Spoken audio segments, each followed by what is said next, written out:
Welcome to the BBFH series. I'm your host, Richard Sokolov. I'm the co-founder and executive director of IDE Group. Today, in this episode, I have Anne O'Neill join us. Anne is from the New South Wales Office of Health and Medical Research, and she has over 25 years of experience in health, medical research, and policy sectors. Anne is responsible for leading the development and implementation of major policies and programs to enhance medical research capacity in New South Wales and raise the profile of New South Wales research and development nationally and internationally. Prior to this, Anne was a research and development manager at the Children's Hospital at Westmead for over 10 years. Welcome, Anne. Thank you, Richard. And you're one of our lovely judges that has been doing BBFH for many years for us now. So it's great to welcome you to this series, to have a chat with us about BBFH this year and what's happened in the past. I just want to start by basically talking about, it's been a tough couple of years, especially being part of New South Wales Health. Tell us a little bit about your role, and obviously also within the last couple of years, how has the situation that we've all been living through affected your role? It's a really good question. I think I'd like to say, though, that for myself and the majority of people in New South Wales Health, it's been one of those times that we've been able to really stand up and be counted. And I think that even though it's been tough for us, it's been tougher for the people of New South Wales and obviously the rest of Australia. But what we've been able to do is contribute to getting us through it. And I think that that's been really important. My role is enterprise and international partnerships within the Office for Health and Medical Research. And that effectively means I look after things like commercialisation, industry engagement. And my team are the doorway in to New South Wales Health for locally and the rest of the world. And we connect people to the system, both internationally and also New South Wales and nationwide.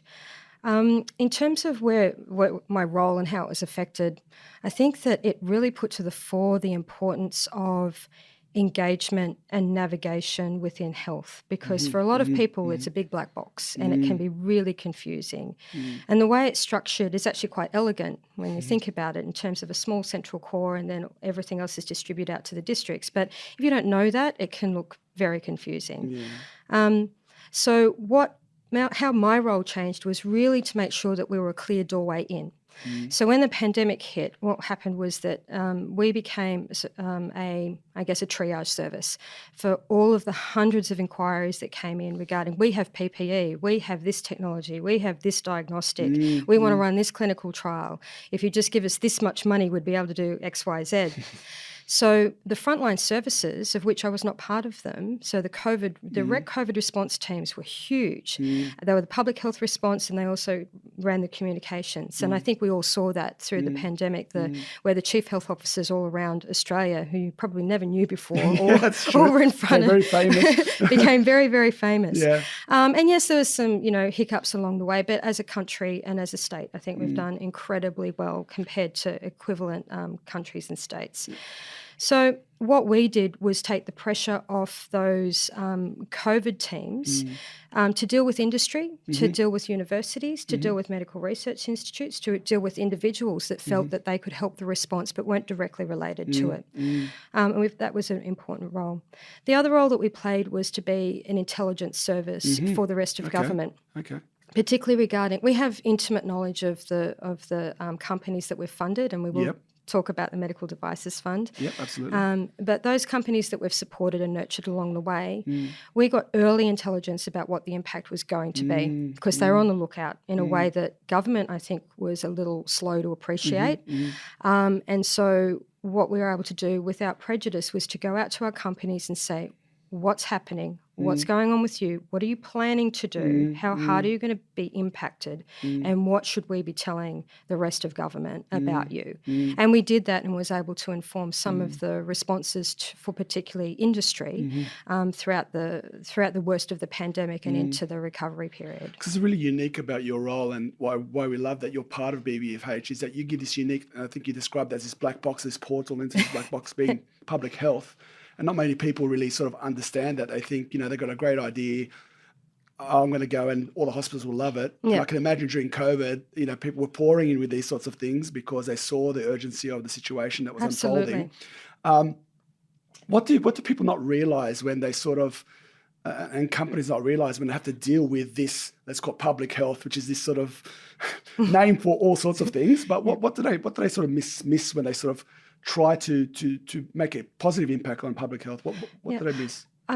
I think everyone is well-meaning coming in. Yep. It's not about making a buck. It's about making a difference. And particularly through the pandemic, we saw that. So lots of well-meaning people. But if you don't understand how the system works in terms of taking on innovation or what stage you need to be at in terms of even consideration for procurement, even fast-track procurement, then you're going to get stuck. Or you're going to go into the wrong doorway and then start bouncing around the system, and it's really difficult.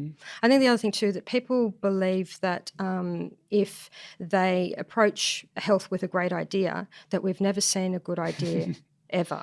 And that we're going to be really excited about their idea. And that's unfortunate that that's what happens. And it wasn't just us that were being, as in the Ministry and the Office for Health and Medical Research getting bombarded. It was also every minister that you could possibly think of. So we were fielding, and that's how government works. You can go to your local member. You can go to your, the relevant portfolio minister, and you can ask for a meeting. And generally they will grant that meeting or expect some kind of response. And so that just adds, I think, what people didn't fully appreciate to the burden on the system. So we were managing all of those inquiries, managing all of the inputs that we were getting from ministerial officers, which is our role, but it was to the nth degree that you could possibly think of. I think the other thing too that people don't understand is that health responded really rapidly to the pandemic. There was clearly a burning platform, and they were very flexible and adaptable, but it's a really, really big machine. And a lot of things do take time, and there's a reason for that, and it's because it's about patient risk. At the heart of everything we do, it's not about whether it's a great idea or not. It's that, is it going to be a risk if we don't do our due diligence around it? So I think there's some of those nuances that are really important to understand. I think the other thing too is people don't understand the difference between the federal state of play and the state of play when it comes to health, and we have different responsibilities, as we should. So I think understanding that, but also understanding that you may not know it and that you have to ask some questions, and it may not make sense, but I think that would be the take-home message for people, is that it's not because we don't care about your idea, care about your innovation. It's just that there is a time and a place, and then sometimes the system gets saturated. Because you're number 100 instead of number one inquiry. And the priorities change. Obviously, when COVID came in, things probably went completely absolutely about face. And I guess people don't understand that coming into a system like that, there has to be compelling reasons. Yes. You talk about the risk, but there also be compelling reasons to go away from the status quo and understand what I think a lot of people speak about value propositions to certain individuals, but I don't think about value propositions downstream. I always talk about, when people talk about medical devices with me, I sometimes don't say it's not the complexity of the actual technology. Sometimes it's amazing stuff, that's incredible stuff, like blows me away. But it's just the sheer nature of the stakeholders involved that brings its own complexity that is sometimes in some way greater than the technical clinical complexity that they face. And I think trying to penetrate such a large organisation, and obviously there are larger sort of organisations around the world, but New South Wales Health is a big one. It's a big one. It's a big one. Yes. Sometimes catches people a little bit off, or they're not thinking about sort of not just the user, but the person procuring and the person who's managing the procurement and the person who's looking at the policymakers, models of care, exactly. The subspecialty networks, all of this, which once you come into the system and we can help you navigate it and connect you with it, it becomes such an asset. But if you're trying to just come in cold, I think that it is quite a challenge. And how are things changed with the Office for Health and Medical Research?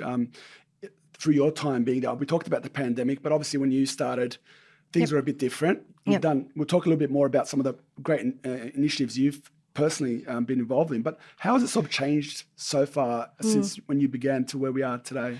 It's, again, a really good question, because I was reflecting that the office has been in place now for nearly 10 years. Okay.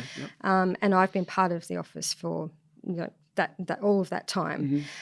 So a little bit of the history is that medical research started off in a completely different portfolio. And then when the coalition came in, they decided that medical research should sit with health. And I must say there were detractors from that as well as proponents for that. But it has been of real benefit to all of the medical research initiatives and the commercialisation initiatives because of where it's been embedded to where it's context about what health needs and what the health priorities are. And I know in commercialisation people say, but you should have a world view. Yes, but don't forget your home view as well, where you want to start and where you initially want to get funding or support. Well, access is a lot easier locally, I would imagine. Well, that's where you want to start, exactly. Right? And New South Wales is a great place to start in terms of clinical trials and, access to key opinion leaders.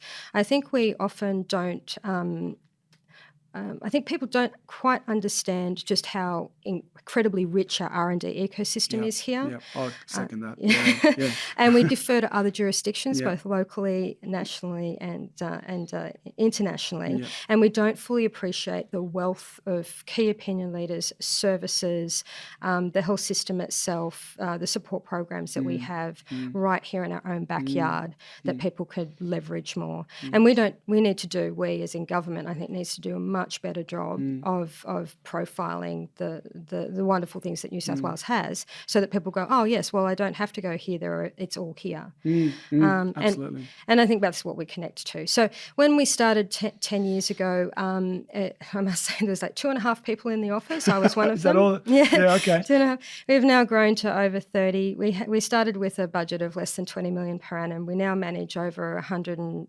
something $1 million in funds per annum.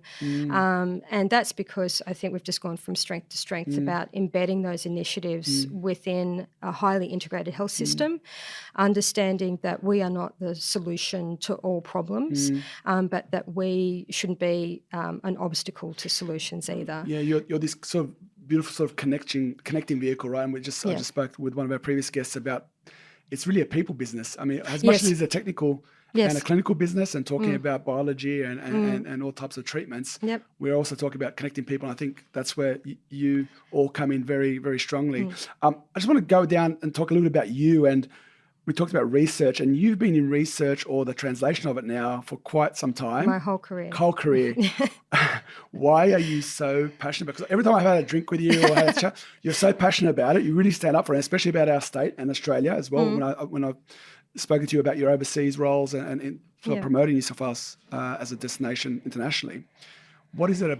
What makes you passionate about this? Well, I've loved science since I was a wee girl, and always fascinated about how things worked, how things didn't work, when things went wrong, why did they go so horribly wrong? And so from early days, even primary school days, that was, I was the one that was the sort of the home vet for any pets that got sick.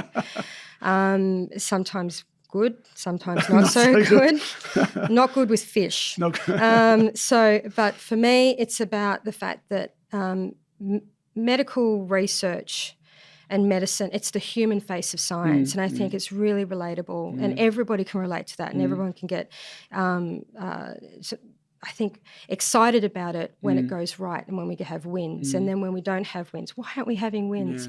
And I think for me, when I was out in the sector, it was really about really working hard with all the clinicians and the surgeons and the healthcare workers in that medical research space to get their grants, to get their ethics, to run their clinical trials. It was very operational. But I was seeing policies come into my space that I thought, this isn't going to work. Sense. It doesn't make sense. And I always vowed that if I ever got a policy job, like a proper government job in this space, which I was always going to be in this space, that I would make a difference, that I would add value, that this is very lofty ambitions of a 20-something-year-old. But for me, it was about making sure that I would not put anything in place or be part of putting anything in place that was an obstacle to medical research getting to where it needed to go. The other thing I learnt too is that you see all of this funding coming in. People Yep. complain about funding, but there's so much funding. There is funding, okay, yep. so whether it be private or public or either taxpayer money, like donated funds, there is so much money that goes into medical research. But because people believe in it, it's really easy to raise money for medical research in lots of forms. But then we're really bad, and this is not just New South Wales, but Australia is really bad at converting that into things that we can use. Yeah. We rank like terribly with some countries rather that you would never expect, and you just go, well, how are they converting when they're doing things on a shoestring? Yeah, yeah. And so for me, it was about what are we missing in terms of disclosing our IP too early, where we're not building companies, or we don't have an ecosystem where people can thrive and actually not fear to fail if something's not working. So my passion is about making sure that the public gets what it deserves in terms of its input and what it should expect from government funding. Yeah, because I think that's the end game, I guess, from your perspective. And I think it's interesting because you are in a line of people who all work in this space, have this passion for making a difference and doing something meaningful. I mean, I know that's sort of where I found myself coming to medtech, and it still drives me. And I think this whole ability to lubricate the system and actually help people translate, because I've spoken about this a lot of times as well, probably just repeating myself, but we have a great ability to do research here, and we're very pragmatic in how we apply it, but we just need to get better at that a little bit and get some more. And that's what the whole BBFH is for anyway, or we're trying to share and trying to help people along the way. So I think we all share that sort of passion, which is, I guess, why we like working together with each other. So I guess just talking about some of the biggest programs that you've been involved with, and that I think most people may know about, one being the Medical Devices Fund, New South Wales Health Medical Devices Fund, and also the Medical Device Commercialisation Training Program. Took me a long time to work out that acronym and get that right. Always got the letters and then one we way changed around. it. Yeah, and then you changed it. There you go. What was the vision when you started those two programs? Because I remember when I first met you, that's where I sort of met you in those sorts of context. Can you talk us a little bit about that? And yeah, I think those would have to be two career highlights, to be fair. Yeah. So Medical Devices Fund, it came out of, it was an election commitment, which we'd never seen medical research as a platform for any party ever. It was usually buried within health somewhere. Yeah. But to actually make it an election commitment, and it was really to say, look, we have a very strong medtech industry in New South Wales. Why don't we just bolster that and build on it? And so that's where the Medical Devices Fund came from. That initial inspiration of build on something that we're good at and accelerate inventions, if you like. And even more simply than that, the very first Minister for Medical for Health and Medical Research, both at a state level and nationally, was Gillian Skinner, who you would remember. Remember her, yes. She said to me, because I was one of the 2.5 people in the office, we just need the next cochlear ResMed. Go and make that happen. Yeah. And that to me was just, it was exciting. It's what I came into government to do. Yeah. But I was terrified at the same time because I didn't have a clue. I'd done a few sort of wonderful training programs through my time at the kids' hospital, which was just gave me that grounding and the language. But I wouldn't know how to commercialise something. And so I went out to the market. Not just to other policy people, but I went out to the market and said, if I had a fund, no matter how small, what would you not do with it? That's an unique way to ask. It's really good. Yeah. And people were really generous with their time because the time was right to do something different. And so the vision really was to make sure that we got not only technologies that were really interesting and that they met all the, they had to be novel and all of that kind of thing, but they had to be, that they would be of use to the New South Wales health system. Okay. So given a target. Yeah. Absolutely. Otherwise you'd get all sorts. And that's what I think a lot of the other funds get. They get such an array of different applications, but ours is really targeted to what would be useful in New South Wales health, which meant that you need to have an understanding understanding of what New South Wales Health wanted, which meant that was the start of the conversation with a lot of people. I think the main thing with it was that, and then we're going into our 10th year next year for the fund, which is just amazing. Not many people thought it would go that long, to be honest, but no. No, but it has, and it's been extraordinary. I mean, for a fund that's run by government, it's, we've delivered about 55 million out to the sector, 35 or so technologies. They've raised over 800 million in capital, and they've, tens of thousands of patients have been treated, as have devices sold. And you think this is a program that the return on investment has been extraordinary. And I think some of the things for me, the learnings from it have been that we made sure that it wasn't just about the innovation and the potential for a large exit. It was about, will they build a business here? Was that ever going to be an option? Will the IP stay here because it had to be generated here? And will we ensure that we build the ecosystem? And that we connected back to the clinical world. And that to me was, I think, why it's been, it's been one of the great things about it. Are there any sort of standout companies, or maybe you shouldn't nominate anyone, but sort of... I think I can. I don't think they'd mind me. There's been a couple of really amazing, one exit, which was the Elastogen being acquired by Allergan. And that was really wonderful because that was IP that came out of University of Sydney. Had a really good, the science was sound. That's the other thing too. The inputs to what we've got here are beautiful. They're wonderful. They're scientifically rigorous. It's that next step. So Professor Tony Weiss, it was his IP. But then what happened was that there was a couple of major investments, including from New South Wales Medical Devices Fund, at critical times in their journey in order for them to accelerate their development in order to be more attractive to other investors. And so that was a really good example. And now the CEO of that company is back in circulation doing incredible things. And that again is about that. That's the thing, right? It's that sustainability of this ecosystem that we're looking to get. So yes, we were disappointed that they didn't build the thing here, but that was an exit that actually benefited the state. It made sense for them, right? Absolutely. You could bring that back into the system and lubricate the system again. Absolutely. And another one would be Clean Space, which was a wonderful, this is the personal respiratory device and protective equipment. And they listed at the end of last year. So this is like going through the pandemic. And when I think I'm going to get these figures wrong, but there was something like 150 million market evaluation when at opening of trade, and then they closed at over 500. Wow. And you kind of go, that's pretty incredible. And they're a company that is going to stay here. And sorry, I'm going to preempt them. You're going to stay here. No, but their plan is to stay here and build here. And we've got other examples, like SpeedX is a wonderful example as well. IP that came out of Johnson & Johnson to the founders, and they've just gone from strength to strength. And they also pivoted during COVID in order to have testing that was relevant to the pandemic. And I think that having invested, we call it an investment, it's really grants that we give them, in those companies has shown us that we can pick some winners. We've had probably less than a handful of those that haven't gone through, haven't made it, but that's okay as well. It's expected, right? It's expected. Yeah, exactly. From 35 that we're invested in, that's not a bad track record.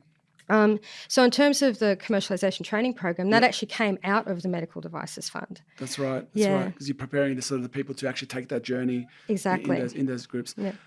Yeah, I think to me that's some wonderful statistics. And just looking back, I remember when we first met, and I didn't think how long this would last, but it's been an amazing achievement.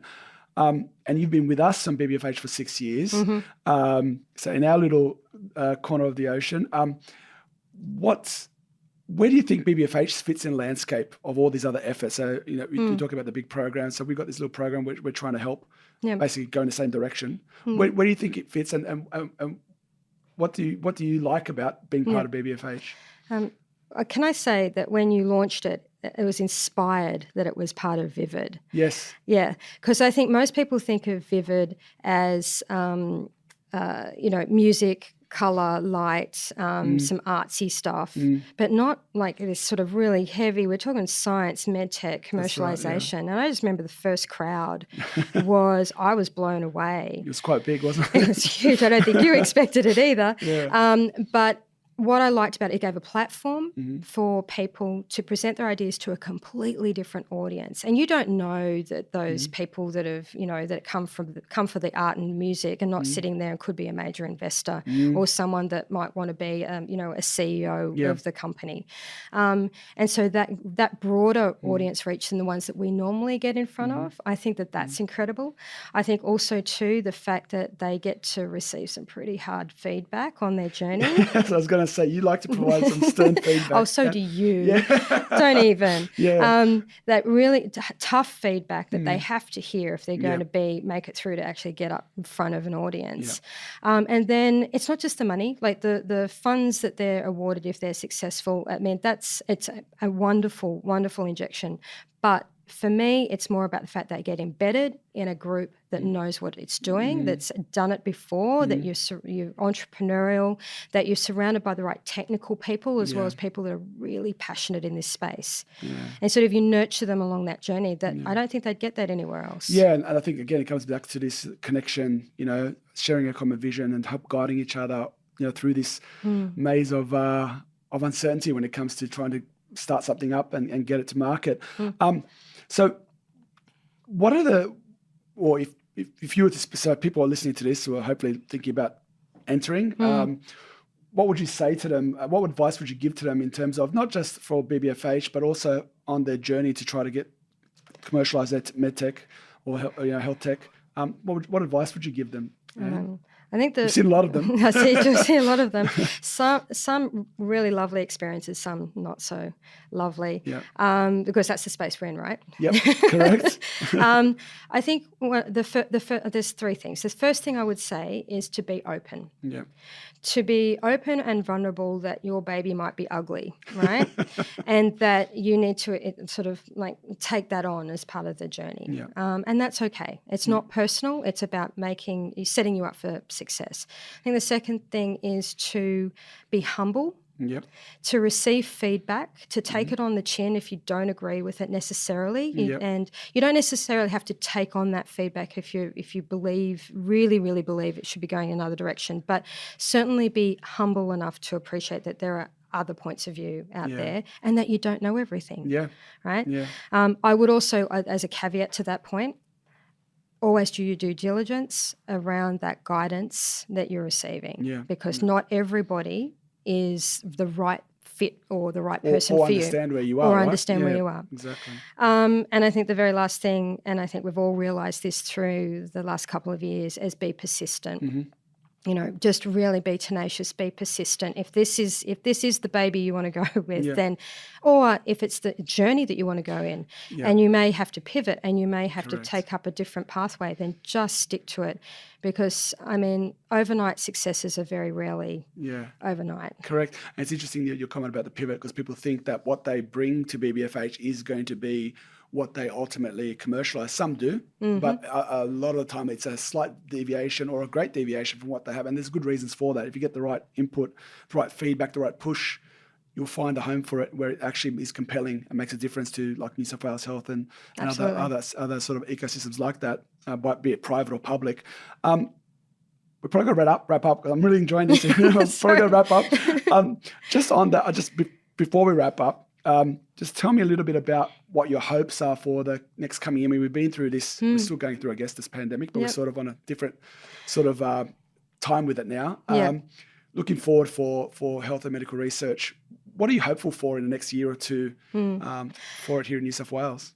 Well, I hope to see the companies that we're funded to continue to go from strength to strength. And I think that there's a real understanding now by New South Wales government, I will talk to, is on that R&D can accelerate and uplift the economy. Yeah. So those high value jobs, that knowledge economy, the multiplier effect, the services that they use, the services that they provide is just paramount. I'm also hoping that health will always be and continue to be a critical partner in those journeys, that we don't just have a set and forget fund, that we work with companies all along the way, that we still have a commercialisation training program that is relevant, working with Cicada to make sure that we're not just delivering medtech expertise, but also in software as a medical device, diagnostics and therapeutics, because the market said that we needed to do that. And so for the next 4 years, it's going to be really exciting in that domain. And I think as a closing remark, the pandemic has been really hard on women for a variety of reasons. And I know I won't go into all of them, but I think some of them are really obvious in terms of the responsibilities and the career breaks that women generally have to take in STEM and in the life sciences industry. But what I'm really, really hoping for is that with everything that we've provided, that everything that we're doing, and with this ecosystem that we're building, that women will be able to come back in a force, and we'll start to see more and more female founders. Yeah, absolutely. And I would think of seeing some of those now coming to fruition, and we're really excited about that. And I think I'm with you. I'm hoping that this is a sustainable thing. We keep it growing. Yes. Because I think it's been a wonderful thing, and all those multiplier effects that you've talked about, we see that. And on that, Anne, thank you so much for your time today. It's been wonderful. I really look forward to seeing you more this year, and in future BBFHs, if we're lucky enough to have you. And thank you for your time. Thanks, Richard. Happy to be here.